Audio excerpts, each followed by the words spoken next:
పారిజాతం చూపించిన వీడియోతో జోష్న చెంప పగలగొట్టి షాక్ ఇచ్చిన సుమిత్ర.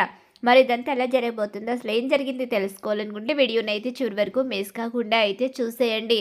సారి పెట్టాలి అంటూ దీప ఇంటికి పారిజాతం సుమిత్రని అందరినీ తీసుకొస్తుంది. కానీ ఫోన్లో మాట్లాడి కావాలనే దీపను రెచ్చగొట్టి దీప మీద సుమిత్రకు కోపం వచ్చేలా చేస్తుంది అక్కడ జోష్న అయితే. దాంతో సుమిత్ర ఇష్టంగా పెట్టవలసిన సారీ కోపంగా పెడుతూ ఉంటుంది దీపకు. కానీ నా కూతురికి ఈ అచ్చట్లు ముచ్చట్లు నా ఇంటికి తీసుకుని వెళ్ళి చేయాలి, కానీ చేయలేకపోయాను, కనీసం ఇక్కడైనా చేసే అదృష్టం దొరికిందని అనుకుంటూ ఉంటాడు.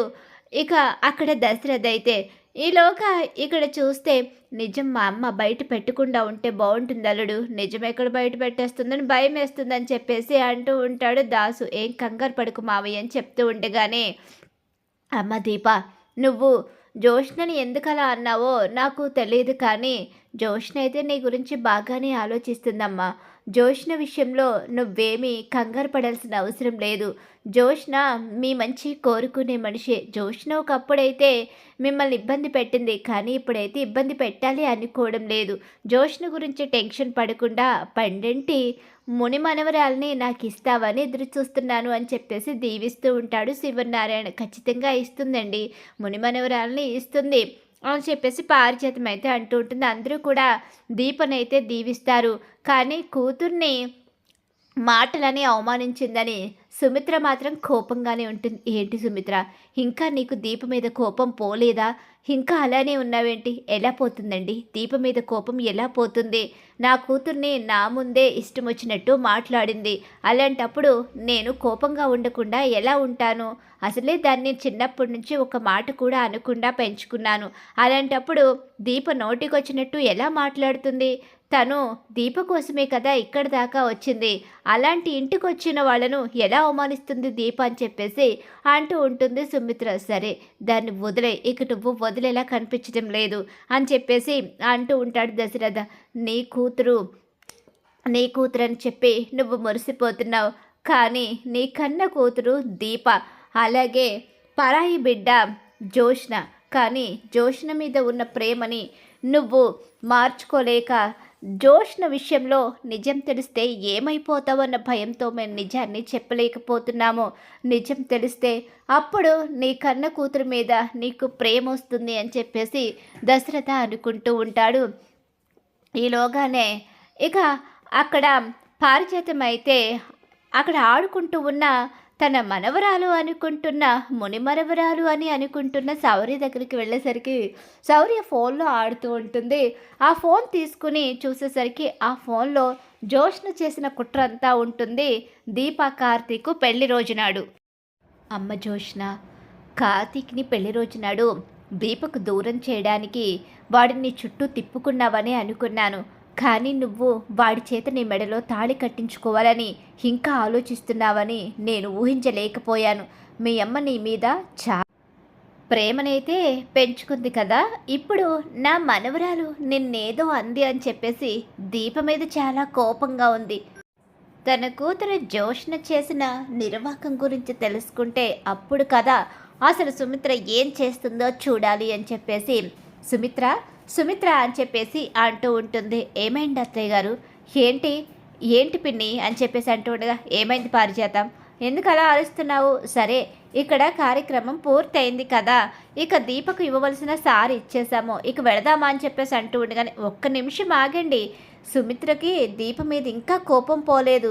పాపం జోష్నని దీప ఏదో అందని చెప్పేసి దీప మీద సుమిత్ర చాలా కోపంగా ఉంది. కానీ అసలు దీప జోష్న విషయంలో ఎందుకలా మాట్లాడిందో మరి సుమిత్ర తెలుసుకోవాలి కదా. ఏం మాట్లాడుతున్నావు? అసలు దీప ఎందుకలా మాట్లాడింది? అసలు దీపకి జోష్నని అనవలసిన పనేముంది? జోష్ని ఏం చేసిందని దీపని? సర్లే ఇంక ఇదంతా ఎందుకు, ఇప్పుడు మాట్లాడుకోవడం అయిపోయింది కదా, వెళ్ళిపోదామని చెప్పంటూ ఉండగానే, వెళ్ళిపోతే ఎలాగా? దీప మీద కోపం సుమిత్రకి అలానే ఉండిపోతుంది. ఆ కోపాన్ని పోగొట్టాలి కదా సుమిత్ర, ఒకసారి ఇల్లారా అని చెప్పేసి అంటూ ఉండగానే, ఏంటి అత్తయ్య గారు, అయినా దీప అలా మాట్లాడడం తప్పే కదా, ఇందులో కోపం పోయేదేముంది? అయ్యో ఒక్కసారి ఇలా చూడు సుమిత్ర అని చెప్పేసి వీడియో చూపిస్తుంది. అలా వీడియో చూపించేసరికి కార్తీక్ దీప పెళ్లి రోజు నాడు కార్తీక్ని తను ఇష్టం వచ్చినట్టు అన్ని చోట్ల తిప్పడమే కాకుండా కార్తీక్ని తన మెడలో తాళి కట్టమని అడగడం, అలాగే తను చనిపోతానని బెదిరించడం, ఎప్పటికైనా కార్తీక్ని తన సొంతం చేసుకుంటాను అని చెప్పడం, ఇదంతా కూడా ఆ వీడియోలో అయితే ఉంటుంది. ఆ వీడియో సుమిత్రకి చూపించేసరికి ఒక్కసారే షాక్ అయిపోతుంది సుమిత్ర. ఏంటత్తయ్య ఇదంతా నిజం? దీప ఏదో అనేసిందని చెప్పేసి జోష్నని దీప తప్పుగా అపార్థం చేసుకుని తను నోటికొచ్చినట్టు మాట్లాడింది అని చెప్పేసి నువ్వు దీప మీద చాలా కోపంగా ఉన్నావు. తన భర్త విషయంలో ఇలా ప్రవర్తిస్తే ఎవరైనా అలానే మాట్లాడతారు. దీప అసలు అలా ఎందుకందో ఇప్పటికైనా నీకు అర్థమైందా? దీప కార్తీకు బయట మాట్లాడుకుంటూ ఉండగానే వాళ్ళ దగ్గరికి అయితే వెళ్ళింది. అలా వెళ్ళిన జోష్న అయితే వాళ్ళు లేరని చెప్పి లోపలికి వచ్చి ఫోన్ చేసి లౌడ్ స్పీకర్ పెట్టి మరీ మాట్లాడించింది.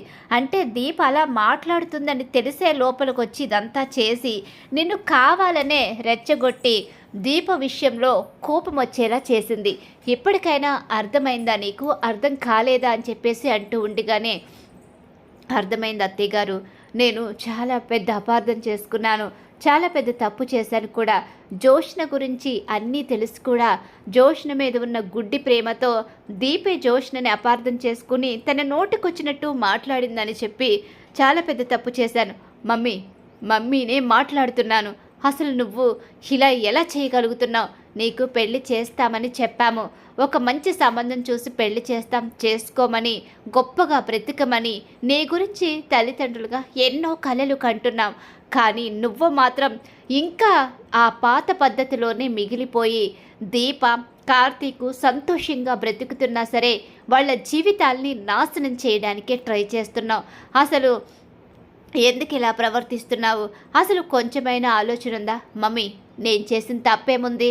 నేను బావని కోరుకున్నాను, బావనే పెళ్లి చేసుకోవాలి అనుకుంటున్నాను. నేను బావని చిన్నప్పటి నుంచి ప్రేమించాను. మధ్యలో వచ్చిన దీప ఎగరేసుకుపోతే నా మనసును ఎలా చంపేసుకుంటాను అని చెప్పి జోష్న అంటూ ఉంటుంది. జోష్న చంప పగలగొడుతుంది. ఛీ, నోరు మొయ్యి, చంపేస్తాను నిన్ను. ఇంకొక మాట మాట్లాడావంటే. వాళ్ళ పెళ్ళి అనుకోకుండా జరిగిపోయింది. కార్తీక్ అనుకోకుండా దీప మెడలో తాళి కట్టాడు. వాళ్ళిద్దరి బంధం ముడిపడిపోయింది. వాళ్ళిద్దరూ భార్యాభర్తలుగా కలిసి బ్రతుకుతున్నారు. కార్తీక్ ప్రతిరూపం దీప కడుపులో పెరుగుతుంది. ఇన్ని నీ కళ్ళ ముందు కనిపిస్తున్నా ఇంకా కార్తీక్ని పెళ్లి చేసుకోవాలని చెప్పేసి వాళ్ళ కాపురాన్ని నాశనం చేయాలని వాళ్ళ పెళ్లి రోజు నాడే కార్తీక్ చేతని మెడలో తాళి కట్టించుకోవాలని నువ్వు ఇంత కుట్ర చేశావంటే నీ బుద్ధి ఇంకా మారలేదని, నీ బుద్ధి ఎలా ఉందో అర్థమవుతుంది. నా భర్త జీవితంలో అలా ఎవరైనా ప్రవర్తించి నా జీవితంలోకి నా భర్తని లాగేసుకుని నా జీవితంలోకి వస్తాను అంటే నేనేం చేస్తాను తెలుసా? చంపేస్తాను. ఇంకా దీప కాబట్టి మా అందరి గురించి ఆలోచించి నిన్ను ఇంకా వదిలేసింది. నేనైతే అసలు ఆ మాట రాకుండానే ఆ మనిషికి బుద్ధి చెప్తాను. పిచ్చి పిచ్చి వేషాలు వేసి కార్తీకు దీప జీవితంలోకి వచ్చి వాళ్ళని ప్రశాంతంగా ఉండనివ్వకుండా నువ్వు కూడా ప్రశాంతత లేకుండా మమ్మల్ని ఇబ్బంది పెట్టడానికి ప్రయత్నిస్తే మాత్రం ఊరుకునేది లేదు. దీప, నన్ను క్షమించు దీప. నీ విషయంలో జోష్నిలా ప్రవర్తించిందని నాకు తెలియక నువ్వెందుకు అలా మాట్లాడావు అని చెప్పేసి చాలా కోపం వచ్చింది. నా కూతుర్ని బాధ పెట్టావని చెప్పి. వదిన, క్షమించి వదిన. మీ ఇంటికి ఎప్పుడొచ్చినా, మీరు మా ఇంటికి ఎప్పుడొచ్చినా జోష్న కారణంగా మన మధ్య ఏదో ఒక గొడవ జరుగుతూనే ఉంటుంది. జోష్న ఏ రోజు మనల్ని సంతోషంగా ఉండనివ్వడం లేదు. అసలు ఎప్పుడూ కూడా మనం కలిసి సంతోషంగా ఉన్నా సరే ఏదో గొడవ చేసి బాధ పెట్టే పంపిస్తుంది. జోష్న తరపున నేను క్షమాపణ చెప్తున్నాను. కార్తీకు దీప జీవితంలోకి జోష్న ఎప్పటికీ రాదు, నేను మాటిస్తున్నాను. అలాంటి ఆలోచన చేసి కార్తీక్ విషయంలో జోష్న ఏదైనా కుట్ర చేసి దీప జీవితం నాశనం చేయాలని చూస్తే కూతురని కూడా చూడకుండా నేనే దాన్ని చంపేస్తాను. ఊరుకునే ప్రసక్తే లేదు. ఇప్పటి వరకు జోష్నని ప్రాణంగా నా కూతుర్ని నా ప్రాణం అనుకుని బ్రతికాను. ఇప్పటి నుంచి జోష్నకి బుద్ధి చెప్పి ఎలా పెళ్లి చెయ్యాలని ఆలోచిస్తాను. మీరెవ్వరూ జోష్న విషయంలో టెన్షన్ పడిన అవసరం లేదు. నేను జోష్నకి బుద్ధి చెప్తాను అని చెప్పేసి జోష్నకి ఊహించని షాక్ అయితే ఇస్తుంది సుమిత్ర. అలా పారిజాతం వీడియో చూపించడంతో జోష్న గురించి సుమిత్ర నిజమైతే తెలుసుకుంటుంది. మరి ఖచ్చితంగా రాబోయే కథలు ఇలా అయితే జరగబోతుంది. ఇలానే జరగాలని మీరు కోరుకుంటున్నారా? అయితే వీడియోని తప్పకుండా లైక్ చేయండి. మీరు ఇచ్చే ఒక లైక్ సపోర్ట్ అండ్ ఎంకరేజ్మెంట్గా ఉంటుంది.